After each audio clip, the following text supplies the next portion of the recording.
तो दृष्टि संगम में आपका स्वागत है। आज से हम लोग NCERT geography class 6 to 12 super one liner series शुरू कर रहे हैं। हमारा पहला चैप्टर है इन्वायरमेंट। पहला question, which of the following is not A component of the natural environment. निम्नलिखित में से कौन प्राकृतिक पर्यावरण का घटक नहीं है। पहला ऑप्शन माउंटेन, दूसरा रिवर, तीसरा रोड्स, चौथा फॉरेस्ट। इसमें हमारा आंसर होगा रोड्स, सड़कें। The biosphere is the Norway zone of content between. Biosphere वह संकीर्ण क्षेत्र है जहाँ संपर्क होता है लैंड, एयर एंड वाटर, भूमि, वायु और जल। लिथोस्फीयर एंड हाइड्रोस्फीयर, स्थलमंडल और जलमंडल। एटमॉस्फेयर एंड लिथोस्फीयर, वायुमंडल एंड स्थलमंडल। ट्रोपोस्फीयर एंड बायोस्फीयर, क्षोभमंडल और जयमंडल। इसमें हमारा आंसर होगा लैंड, एयर एंड वाटर, भूमि, वायु और जल। Which of the following is a biotic component of the environment. निम्नलिखित में से कौन पर्यावरण का जैविक घटक है। ए सॉइल, मिट्टी, एनिमल्स, जानवर, वाटर, जल, रॉक्स, चट्टानें। इसमें हमारा आंसर हो जाएगा बी, एनिमल, जानवर। चौथा क्वेश्चन हमारा, which one of the following is not a human made environment. निम्नलिखित में से कौन मानव निर्मित पर्यावरण नहीं है। ऑप्शन ए रोड्स, दूसरा बिल्डिंग्स, पार्क्स, माउंटेन। इसमें हमारा आंसर हो जाएगा माउंटेन, पर्वत। पांचवा, the main modify the environments using. मनुष्य पर्यावरण को संशोधित करता है। इसमें हमारा आंसर हो जाएगा टेक्नोलॉजी, प्रौद्योगिकी। छठवां क्वेश्चन हमारा, the life supporting zone of the earth is called. पृथ्वी का वह जीवन सहायक क्षेत्र कहा।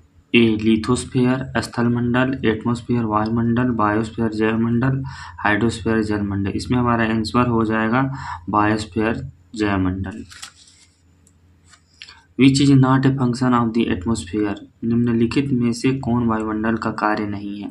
पहला, ऑक्सीजन प्रदान करता है, तापमान बनाए रखता है, CO2 को अवशोषित करता है, पराबैंगनी किरणों को रोकता है। इसमें हमारा आंसर हो जाएगा CO2 को अवशोषित करता है। Which is true about hydrosphere. जलमंडल के बारे में कौन सा कथन सही है। Includes only ocean, comprise fresh and saline water, is part of atmosphere, support only aquatic life. केवल महासागरों को शामिल करता है, मीठे और खारे जल को सम्मिलित करता है। यही हमारा आंसर हो जाएगा बी, मीठे और खारे जल को सम्मिलित करता है। Question number 9, Which of these is a result of interaction between natural and human environment। प्राकृतिक और मानव पर्यावरण की क्रिया से इनमें से क्या उत्पन्न होता है। सुनामी, शहरी बस्तियाँ, मानसून या जंगल की आग। इसमें हमारा आंसर हो जाएगा शहरी बस्तियाँ। The major component of the environment are. पर्यावरण के मुख्य घटक हैं सॉइल, वाटर, एयर या natural, human and human made, water, land, sunlight या माउंटेन, रिवर एंड एयर। इसमें हमारा आंसर हो जाएगा बी, प्राकृतिक, मानव और मानव निर्मित। विच of the following best describe ecology. पारिस्थितिकी को इनमें से कौन सबसे अच्छा वर्णन करता है।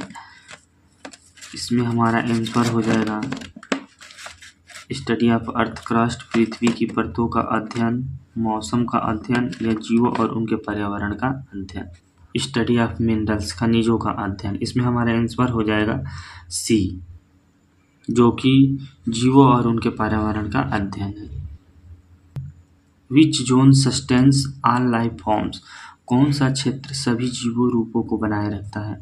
A troposphere, biosphere, hydrosphere, lithosphere. इसमें हमारा आंसर हो जाएगा B, biosphere. Which of the following is most responsible for the imbalance in nature. प्रकृति में असंतुलन के लिए सबसे अधिक कौन जिम्मेदार है। नेचुरल, प्राकृतिक आपदाएं, ह्यूमन इंटरफेरेंस, मानव हस्तक्षेप या पशु प्रव्रजन, ज्वालामुखी। इसमें हमारा आंसर हो जाएगा मानव हस्तक्षेप।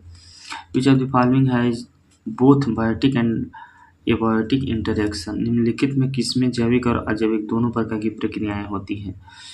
ये हमारा हो जाएगा लिथोस्फीयर, बायोस्फीयर, हाइड्रोस्फीयर, एटमॉस्फेयर। इसमें हमारा आंसर हो जाएगा बायोस्फीयर।